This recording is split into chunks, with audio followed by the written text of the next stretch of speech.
Let's start with the first round of labs, and as you know, every round of labs will be kicked off with some presenters that will explain some ideas, will give some reflections from practice, from policy making and from research. And we start, I kindly ask Biljana to come to the front. Big applause to Biljana before she starts.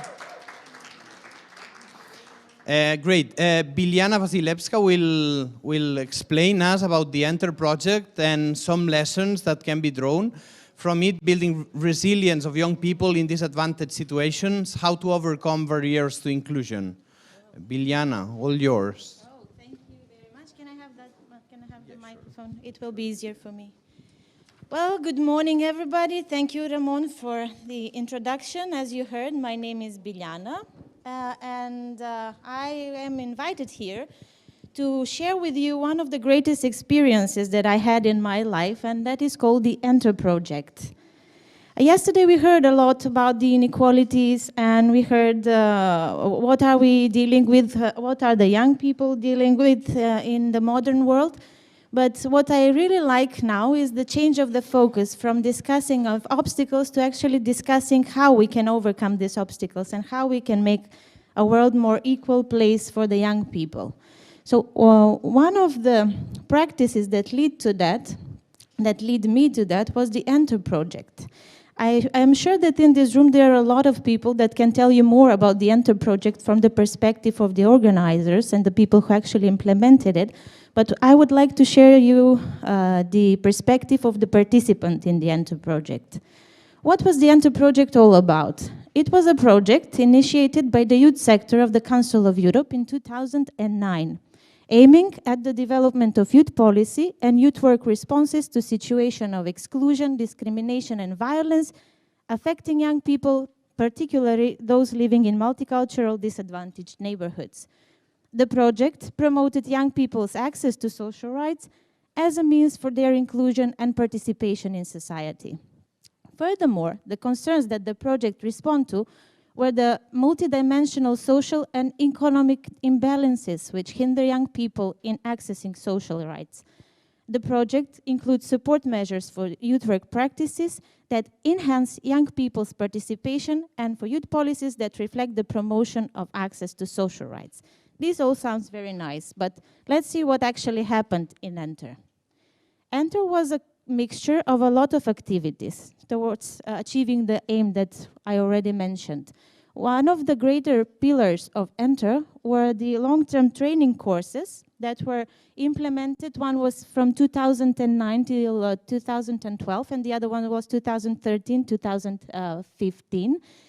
And the idea with these long-term training courses was actually to develop the competencies of youth workers or youth leaders to contribute to combating the social exclusion of young people in disadvantaged neighborhoods through the development of concrete projects. So, a lot of young people, youth workers, came many times to Strasbourg and Budapest, and then Strasbourg again and Budapest again, to learn how they can, in their local realities, implement high-quality projects that can actually support young people in their improvement of the access to social rights. So besides the fact that we learned a lot of things, we gained a lot of skills, we developed a lot of competencies, we also had a chance with the support of the European Youth Foundation to directly implement pilot projects within the duration of the Enter project that can actually tackle some of the challenges that young people are facing in different local realities that were in a way represented in the long-term training courses. The other greater pillar of the Enter project was actually, in my opinion, one of the greatest outcomes of all was actually drafting the recommendations. You've heard about the Enter recommendations from the very beginning yesterday.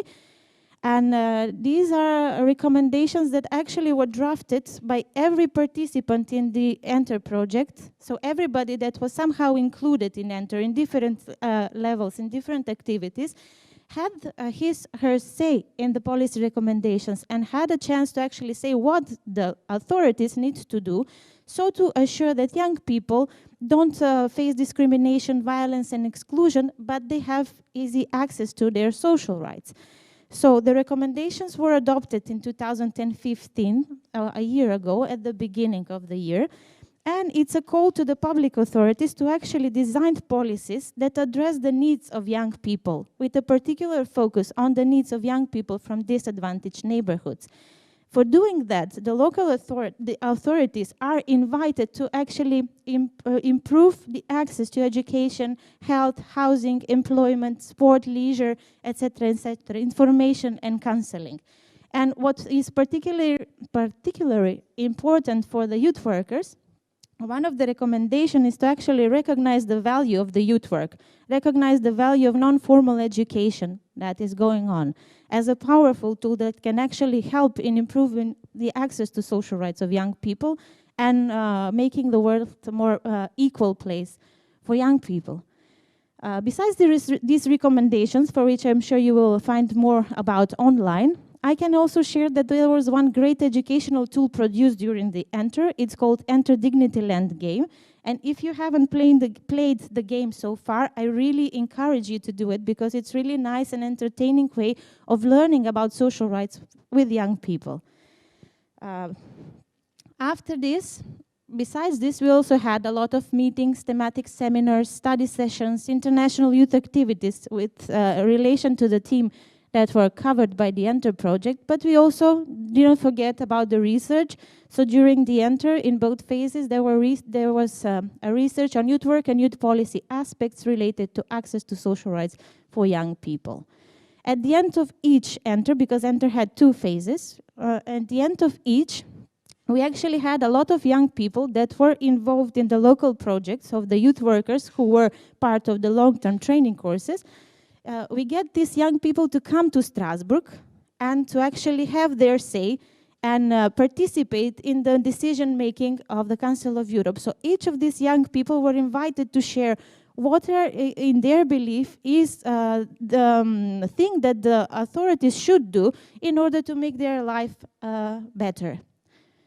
So, what was I reminded of during Enter? The things that I was reminded of was that all animals are equal, yes, but some animals are more equal than others. Many young people in today's Europe live in situations where they experience exclusion, discrimination, and violence, unfortunately. In the transition to adulthood, young people experience situations of socio-economic vulnerability and of fragility in their place in society. Not a nice thing to be reminded of, huh? Then, what I became aware of is the value of youth work, the importance of adequate youth policy responses to challenges faced by young people, the need for thorough research, the value of non-formal education, and the power of cross-sectorial cooperation. At the end, what came out of Enter for me was the increase of the competences that I, as youth worker, should have in order to be able to support young people in their improvement of access to their social rights. I had my say in the decision-making process on national, local, and international level. I was a person that actually had a chance to get a lot of young people to give their suggestions when we drafted the recommendations on what the authorities needs to do. And one particular outcome for me from the Enter projects was actually creating a youth social rights network, which is a network from people that were in a way involved in all the Enter activities. And it's an open at this moment still informal, with a tendency to become a formal network of individuals, public and private entities working on improvement of access to social rights of young people. What is particularly interesting with this network, I'm sure there are a lot of similar examples in the world, is the thing that in this network members can be young people, youth workers, a different kind of practitioners working on improvement of access to social rights of young people, and also the local authorities, national authorities, public institutions, schools, health institutions, etc., etc. So everybody who is in a way interested on working on improvement to access to social rights of young people is welcomed in this Youth Social Rights Network. The network exists separately now from the Council of Europe, the Youth Department, but in our activities we have a lot of support from their side because our focus is, as I said, the improvement of access to social rights of young people. Particularly the following years will be focused on how to make the policy recommendations implemented in practice. And what we really are happy about is the fact that also the Council of Europe, the Department of Youth, in this Enter 3 phase, is actually focusing on how to implement these policies into practice, how to go from policy into practice. And there is an open call online for participants in the seminar of the Enter 3 that they will actually focus on that, how to get the policy into practice. You can read more about the Enter project on the website of the Council of Europe. You can go into details in each of the activities, see who was there, what happened, read the reports, see the video, follow the or pictures or whatever. And for now, I would just like to say thank you for your attention. And if you have any questions about the Enter project, I will be around to answer those that I can answer. But if I can't answer, you can visit the website. Thank you.